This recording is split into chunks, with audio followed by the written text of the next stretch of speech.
Hello guys, now welcome to Study 1008. Now we are moving towards Nationalism in Europe Part 3.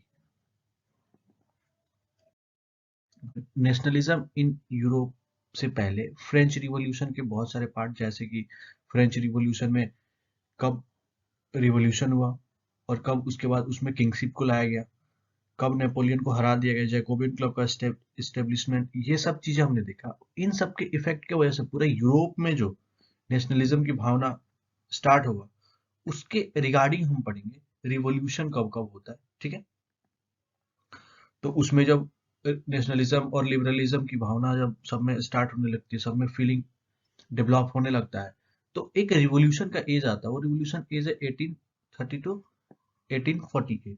अब यहाँ से हम पढ़ेंगे कि 1830 1848 का पीरियड कैसे यूजफुल रहा, इसमें लोगों में क्या थिंकिंग आया, रिवॉल्यूशन क्या क्या चेंज आ रहा था।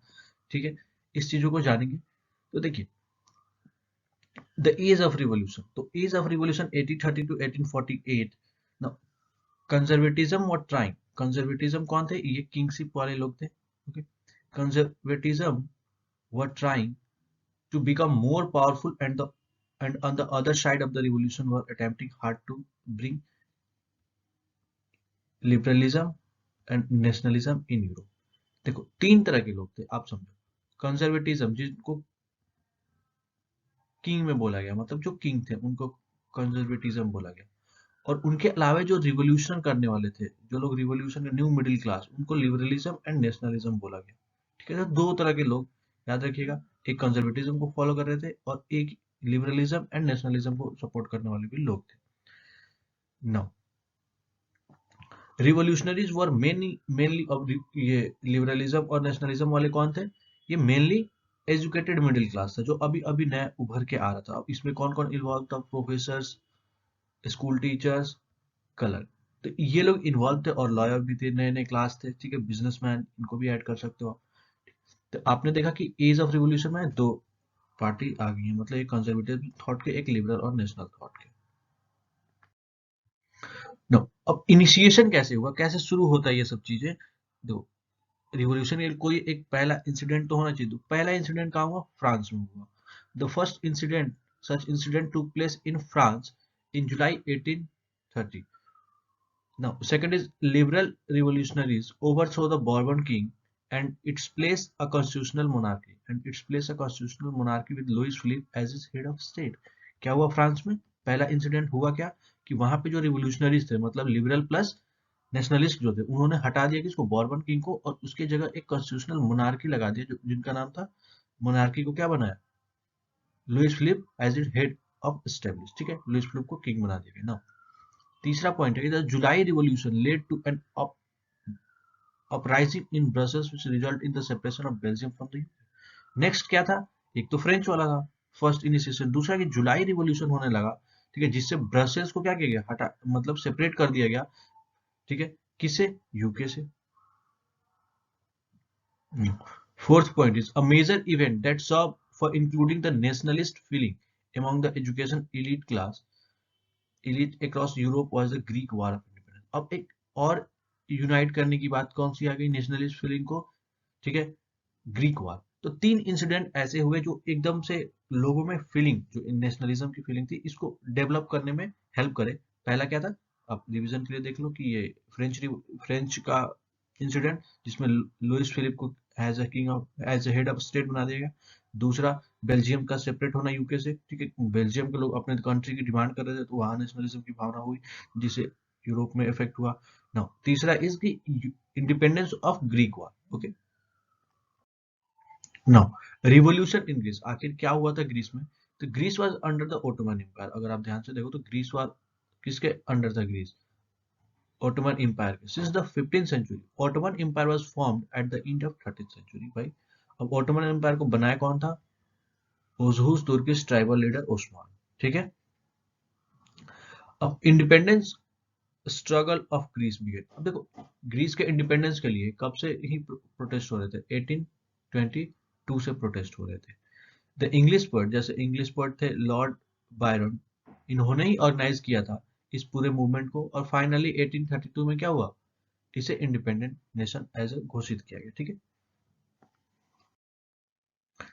अब देखो, जब भी नेशनलिस्ट या फिर लिबरल मूवमेंट करते थे तो उसमें रोमांटिसिज्म एक आप जोड़ सकते हो कि what is romanticism, imagination and national feeling. देखो, रोमांटिसिज्म इस इमेजिनेशन क्या था, यहाँ से समझेंगे। The cultural movement carried by the poet, जो भी कल्चरल मूवमेंट था इसको कैरिड बाय कौन करते थे? पोएट करते थे, राइटर करते थे, या आर्टिस्ट करते थे। इसी को बोला जाता था रोमांटिसिज्म। मतलब कुछ गाने गा के, कुछ एक्ट करके, ठीक है, कुछ लिख के, कुछ शो करके, इन सब चीजों से जो नेशनलिस्ट की भावना डेवलप किया जाता था उसी को बोला जाता था romanticism. Okay, no, the notion of nationalism did not come because of war. केवल मतलब जो नोशन था, जो फीलिंग था, वो केवल वार से ही नहीं आता था, केवल कल्चर से ही नहीं आता था, बल्कि दोनों एक दूसरे से इंटरलिंक थे। ना तो वार से तो ठीक है, वार तो होगा तो लोगों में नेशनलिज्म आता था, ठीक है, लेकिन उसके साथ साथ कल्चर का बहुत इंपॉर्टेंट था रोल। जैसे पोएट ने क्या किया, रोमांटिसिज्म बोल सकते हो, आपकी कल्चर, पोएट, राइटर, ये सब मिलके क्या किया, रोमांटिसिज्म शुरू किया, मतलब अपने एक्ट के थ्रू ही नेशनलिज्म को शुरू किया। No, second is various artist and poet took help of their poem.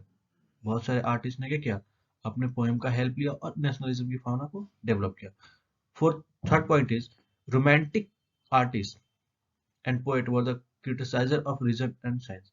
अब जो पोएट थे वो अपने पोएम से क्रिटिसाइज करते थे, ठीक है ना, to inculcate a sense of shared collective heritage and common culture pass, they try to focus on emotion. उन्होंने अधिक किस पे फोकस किया, इमोशन पे, अपने पोएम में इमोशन जोड़ा ताकि लोगों तक अधिक से अधिक बात पहुंचे। दूसरा, institution and musical mystical feelings, उन सब तीनों चीजों में ऐड करके नेशनलिज्म की भावना को डेवलप करना चाहे इन्होंने ना। एक ये इंपॉर्टेंट नेम है, Johann Gottfried Herder, who, as a German philosopher, romantic favored the true German culture was to be discovered among the common people. He said that the true spirit of the nation can be popularized through folk song. इन्होंने क्या बोला कि, याद रखिएगा, John Gottfried हेल्डर, ये German से थे। No, अब इन्होंने क्या बोला था कि ये सब चीजें जो है ये popular, folk song, folk dances and folk poetry, पुरानी चीज है, कहावतें आप एक समझ सकते हो।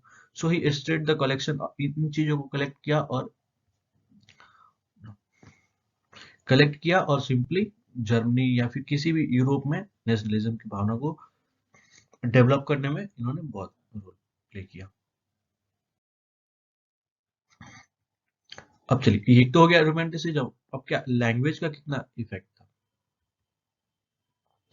The emphasis on vernacular language and the collection of various folk tales, folk poem served two purposes at the time. One was recovering an ancient national spirit, another was to create awareness among nationalism among the literate countrymen. दो demand था, मतलब इन सब चीजों से दो चीज होता था। एक क्या होता था कि एंशियंट स्पिरिट को क्या किया, जगाया गया, and second was to create awareness. अब देखो, लोकल लैंग्वेज होगा तो अवेयरनेस अच्छे से फैलेगा about nationalism among the illiterate country। अब जो पढ़ा लिखा नहीं है वो कम से कम अपनी भाषा तो बोलता होगा, तो उस भाषा में ही क्यों नहीं उसको उसको नेशनलिज्म समझाया जाए, ताकि लोग क्या हो, नेशनलिज्म से मोटिवेट हो और कंट्री में जो नेशनलिज्म की मूवमेंट चली है उसमें पार्टिसिपेट करे। बेसिकली यही मेन फोकस था किसका, लैंग्वेज का, एक लोकल लैंग्वेज लेने का, वर्नाक्युलर लैंग्वेज लेने का। नो, ये प्रूव किया, this prove to be suitable in case of Poland. जैसे ये पोलैंड को क्या किया, सूट भी किया, मतलब एग्जाम्पल ले सकते हो आप पोलैंड का, यहाँ पे लैंग्वेज का यूज करके उसे यूनाइट किया गया। देखो पोलैंड हुआ क्या था, पोलैंड के साथ, Poland was partition at the end of the 18th century by Russia. जैसे 18th सेंचुरी के एंड में, मतलब 1790 से लेके 1790 से लेके 1800 तक मान लो आप, 18th सेंचुरी का एंड हुआ, ठीक है। तो जब वाटरलू की लड़ाई हुई तो पोलैंड को फिर बांटा गया। तो इन तीन कंट्री के द्वारा क्या किया गया, पोलैंड को बांट दिया गया। तो वहां पे लैंग्वेज का यूज करके पोलैंड सारे पॉलिश बोलते थे, इनको मिला के एक कंट्री बनाया गया, simple. Karol Kulpinski were able to initiate national feeling alive in the heart of common people through their art। एक ये आर्टिस्ट है, इनके आर्ट वर्क के द्वारा नेशनलिस्ट फीलिंग को इन्होंने कितना हेल्प किया, इसको देखते हैं। Karol used to celebrate the national struggle through his opera. अब ये ओपेरा में गाना गाते थे और म्यूजिक, ठीक है। इन दोनों के हेल्प से इन्होंने क्या किया, नेशनलिस्ट फीलिंग को सपोर्ट किया। This result in the formation of folk dance like polonaise and mazurka into nationalist symbol. Okay. Now third point is one such attempt of collecting folktales was done by the Grimm brothers. ये भी याद रखिएगा, Grimm brothers, कि ऐसा काम Grimm brothers ने भी किया था, who had collected various folktales by traveling to various places. Now, Grimm brothers, who were active participants in the movement for freedom of press, saw in the freedom of press. Okay. Now, French domination as a threat to German culture. अब जब French का domination हो रहा था, वो threat लग रहा था जर्मन कल्चर को. Now they believed that the folktales collected by them can serve for the creation of German nation. Now, वो क्या मानते थे कि जो फॉकटेल्स कलेक्टेड हो रहा है वो कलेक्टेड बाय देम, जो भी कलेक्टेड किया जा रहा है किसके द्वारा, ग्रीन ब्रदर्स द्वारा, serve for the creation of Germany national identity. Now language also played a greater part. कैसे भाई लैंग्वेज आल्सो प्लेड किया ग्रेटर पार्ट को, ठीक है. When Russian occupied Poland it forcefully impose the Russian. जैसे language का कितना रोल होता है आप समझ सकते हो कि जब रशिया ने पोलैंड को क्या किया, डिवाइड किया दो इक्वल पार्टों में. Language in school and churches, जो स्कूल और चर्च में लैंग्वेज जो था उसको क्या बोला गया, पोलिश लैंग्वेज था, तो इसको हटा के स्टॉप कर दिया गया और वहां पे कौन सा लैंग्वेज बोला जाएगा, रशियन लैंग्वेज बोला जाएगा. तो उन्होंने रशियन लैंग्वेज को फेवर करने लगा. तो अब इसकी वजह से मेनी पीपल क्या किए, Poland begin to use Polish language as their weapon to of resistance against the Russian. अब लोग रशियन पोलिश लैंग्वेज का यूज करने लगे अगेंस्ट रशियन, और इन लोग यूनाइट होने लगे कि हमारे भाषा को हटा रहे हमसे. तो ये सिंपली लैंग्वेज का इतना रोल था कि कैसे लोग में नेशनलिज्म और यूनाइट करता था. अब इसका रिजल्ट क्या हुआ, जो भी रशियन ने किया, ठीक है, इसका रिजल्ट क्या हुआ, imprisonment of large number of priest and bishop. अब चर्च में लैंग्वेज बोले जाने लगा, तो चर्च के प्रीस्ट को या फिर बिशप्स को क्या किया गया, पकड़ के जेल में डाला जाने लगा, ठीक है. कुछ को क्या किया गया, साइबेरिया मतलब जो एकदम ठंडा इलाका वहां पे भेज दिया गया. The use of Polish language was seen as part of revolutionary struggle. अब लोगों में क्या हो गया कि पॉलिश लैंग्वेज का यूज क्या हो गया, एक रिवोल्यूशनरी पार्ट हो गया कि जो रिवोल्यूशन करता था वो पॉलिश में ही बोलता था. Now 1830 was recalled as the year of revolution attempt in Europe. It was also recalled the hardship and hunger. ठीक है. अब 1830 के ईयर को, अब देखो इतना चीज हो रहा है, रिवोल्यूशन हो रहा है, मतलब लोगों में ऐसी फीलिंग आ रही है लिबरलिज्म एंड नेशनलिज्म की. तो ये तो लोगों में फीलिंग आ रही है. इसके अलावा ब्रिटेन में क्या हुआ, सॉरी ब्रिटेन बोल रहा हूँ, यूरोप में क्या हुआ, हंगर स्ट्राइक होता है. देखते हैं क्या क्या होता है. और मतलब कोई भी बड़ा रिवोल्यूशन, कोई भी बड़ा मूवमेंट होने के लिए एक कारण नहीं होना चाहिए, दो तीन अगर उसके पॉइंट होंगे, कारण होंगे, रीजंस होंगे, तभी वो व्यापक मतलब एक्सप्लेन होगा कि मतलब क्यों इतना चीजें एक साथ आएगा, तभी लोग उससे जुड़ेंगे. ठीक है, देखते हैं. Hunger hardship in Europe.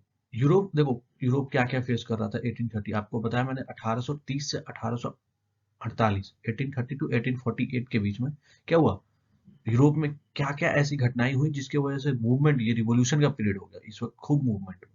क्या क्या हुआ भाई, पहला point, Europe face several economic hardship during 1830. 1830 के करीब यूरोप क्या हुआ, हार्डशिप मतलब बहुत इकोनॉमिक तंगी हुआ वहां पे.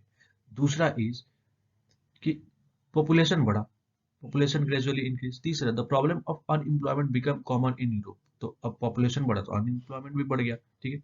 Peoples of rural area start migrating to cities in search of work. This also result of various slum. ठीक है, लोग गांव से शहर में जाने लगे, जिसकी वजह से शहर में क्या हुआ, स्लम बनने शुरू हो गए. ये तो हो गया कॉमन प्रॉब्लम. नाउ एक तो लिबरल नेशनलिज्म और लिबरल का थॉट अलग है, मतलब वो भी एक चल रहा था स्ट्रगल लोगों का. Now textile industry problem. Textile industry problem क्या था, टेक्सटाइल में जो लोग थे, जो बिजनेसमैन थे, इनका क्या प्रॉब्लम था अगर उसकी बात करें तो, the textile industry had to bear the burn of tough market competition because the cheap good that were imported from England. England से चीप गुड आ जाते थे पूरे यूरोप में. अब उससे टेक्सटाइल प्रोड्यूसर जो थे वो परेशान थे, क्योंकि वो सस्ते आ जाता था, लोग खरीद लेते थे, इनका कुछ बिकता ही नहीं था. अब ये क्यों था ऐसा, because textile production was carried eight Holmes on small, क्योंकि यूरोप में स्मॉल वर्कशॉप ये सब काम करते थे. ठीक है. बट इंग्लैंड में क्या करते थे, इंग्लैंड में कौन काम, एडवांस मोर एडवांस तरीके से काम किया जाता है मशीन के द्वारा। तो इसलिए यूरोप में क्या हुआ, इकोनॉमिक में ये टेक्सटाइल में जो कपड़े आते थे वो इंग्लैंड के अधिक बिक जाते थे, और वर्कशॉप से उतने प्रोडक्शन ही नहीं होते थे पूरे पॉपुलेशन को फिट दिया जा सके कपड़े। Peasants has to fed the burden of peasant को इकोनॉमिक तंगी के अलावा उनको फ्यूडल ड्यूज, बर्डन टैक्सेस, ये सब भी देना होता था। The rise of food price worsen, अब इसी सिचुएशन में क्या हुआ, फूड प्राइस भी बढ़ गया। एक तो इतना प्रॉब्लम है, उसके साथ फूड प्राइस भी बढ़ जाना। ठीक है। In the year 1848 food storage and the increasing problem of unemployment resulted a demonstration by the peasant in Paris. अब 1848 में क्या हुआ, फूड शॉर्टेज तो था ही पहला, and increase problem of unemployment, और अनएम्प्लॉयमेंट प्रॉब्लम की वजह से पीजेंट क्या हुए, यूनाइट हुए कहाँ पे, पेरिस में। देखिए फिर फ्रांस से ही सब चीज शुरू हो रहा है, पेरिस में। और in the erection of barricades in the city Louis Philippe had to leave the city, Louis Philippe को क्या किया गया, हटा दिया। सिंपल। नो। नेशनल असेंबली, उसके बाद नेशनल असेंबली अनाउंस करा, नेशनल असेंबली अनाउंस करा रिपब्लिक की। अब हम क्या है, republic. It granted voting rights suffrage to all males above the age of 20। ठीक है, इन्होंने क्या अनाउंस कर दिया आते ही कि ये वोटिंग राइट दिया सबको 21 से, जो 21 या 21 से ऊपर जो एज के हैं। ठीक है। फॉर दिस, याद रखिएगा इसमें वीमेन इन्वॉल्व नहीं थी। For this national workshop was set up provide employment in the public. Another uprising was seen in 1845। देखो एक तो ये हो गया कि 1848 में क्या हुआ, एक और उससे पीछे एक अपराइजिंग था। क्या था कि 1845 में सिलेसिया, ये इंपॉर्टेंट है थोड़ा, बस इंसिडेंट है छोटा सा, इसको जानना है कि 1845 में Silesia, the weavers of Silesia revolted against the contractor were those people who were used to provide. ये यहाँ पे जो यहाँ के जो ये पीजेंट थे, वीवर थे, इन्होंने किसके खिलाफ, कॉन्ट्रैक्टर के खिलाफ प्रोटेस्ट करते हैं, और लास्ट में क्या करते हैं, पूरे बिल्डिंग में यहाँ आप देख सकते हो अटैक कर देते हैं। और यहीं से ये पहला फीलिंग, ये पहला मतलब रिवोल्ट है 1845 में हुआ था। उसके बाद ये नेशनल, ये फ्रांस वाला हुआ जिसमें लुइस फिलिप को हटा दिया। फेब्रुअरी रिवॉल्यूशन एक थर्ड है, फेब्रुअरी रिवॉल्यूशन 1848 में फेब्रुअरी रिवॉल्यूशन हुआ in France, has resulted the removal of monarch and the establishment of republic universal male suffrage. Okay, universal male suffrage का क्या होगा, जितने 21 साल से ऊपर के मेल है सबको राइट टू वोट। ठीक है। लिबरल भी वीमेन वोट के अगेंस्ट, ये सपोर्ट में बहुत हद तक नहीं थे। ठीक है, बहुत हद तक है, कंप्लीट नहीं थे। बाद में ये सब चीजें बदलेंगी। अब देखो अभी तक 1848 तक, 1830 से 1848 तक में तीन मूवमेंट आपने पढ़ा। सिलीसिया का मूवमेंट पढ़ा जहां पे वीबर ने अटैक करा ना, उसके अलावा क्या पढ़ा आपने, एक फ्रेंच का रिवॉल्यूशन पढ़ा जो फेब्रुअरी रिवोल्ट है, जिसमें लुइस फिलिप को हटा दिया गया, रिपब्लिक एग्जिस्ट हो जाती है नेशनल असेंबली के द्वारा। ना अब क्या देखते हैं, still there was many part in Europe. अब तो फ्रेंच तो रिपब्लिक हो गया, अब उसके अलावा भी बहुत सारे पार्ट थे जर्मनी में जो अभी रिपब्लिक नहीं हुए, जैसे जर्मनी, इटली, पोलैंड, ये ऑस्ट्रिया हंगेरियन एम्पायर। नो। अब liberal middle class comprising of both men and women start demanding a constitution and nation. अब और सब कंट्रीज में क्या हुआ, डिमांड होने लगा किस चीज का, a constitutional with national unification. एक कॉन्स्टिट्यूशन का डिमांड होने लगा, उसके साथ एक नेशनल यूनिफिकेशन करके एक नेशन होना चाहिए। ठीक है। The demanded the nation state based on parliament. अब ये जो नेशन स्टेट का डिमांड था वो किस चीज पे, पार्लियामेंट्री प्रिंसिपल पे, मतलब एक पार्लियामेंट में किंग को हटाओ, ये सब चीजें खत्म होने लगा। Constitution, freedom of the press and freedom of association होना चाहिए। तो ये चार चीजें याद रखिएगा कि कैसा डिमांड था, कॉन्स्टिट्यूशनल एंड नेशनल यूनिफिकेशन का तो डिमांड था, लेकिन उसमें क्या था कि पार्लियामेंट्री प्रिंसिपल होना चाहिए कॉन्स्टिट्यूशन के साथ, फ्रीडम ऑफ प्रेस होना चाहिए, फ्रीडम ऑफ एसोसिएशन होना चाहिए। जहां पे किंग रहता था वहां पे फ्रीडम ऑफ प्रेस तो नहीं रहता था। देखो, in the German region, the group of middle-class professional businessmen and rich artisans gathered in the city of Frankfurt and decided to vote for an all-German national assembly। अब देखो, France में national assembly बना था, तो Germany में भी national assembly बनाने का फ्रैंकफर्ट में क्या किया गया, लोग गैदर्ड हुए और वोट किए किस चीज का, जनरल असेंबली इन जर्मनी।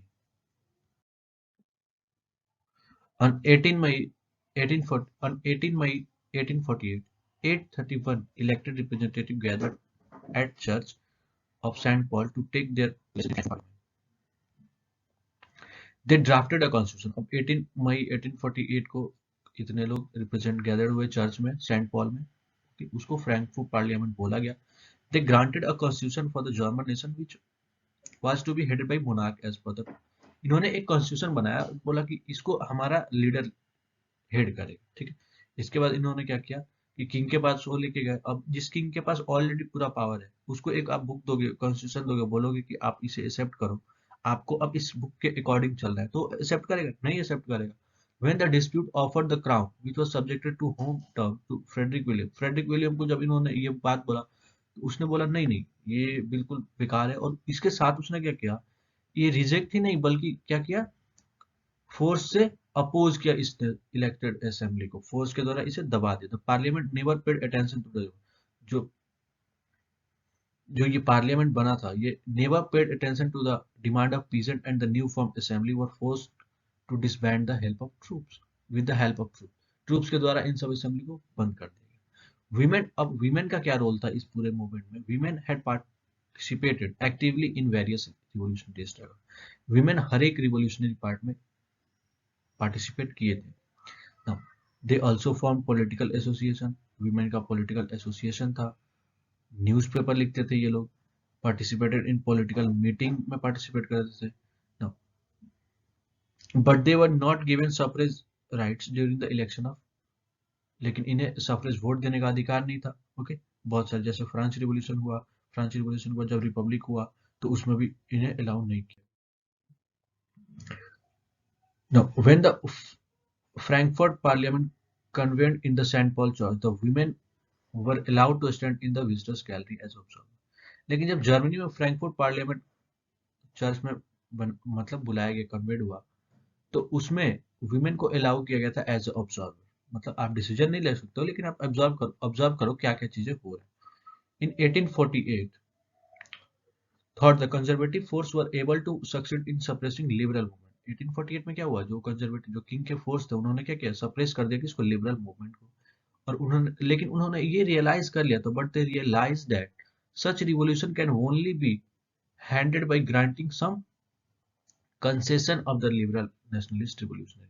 मतलब उन्होंने ये चीजें रियलाइज कर लिया कि कुछ ना कुछ तो हमें ग्रांट करना है, कुछ ना कुछ देना है किसको, लिबरल और नेशनलिस्ट रिवॉल्यूशनरी को, ऐसे वो शांत नहीं रहने वाले, ठीक है।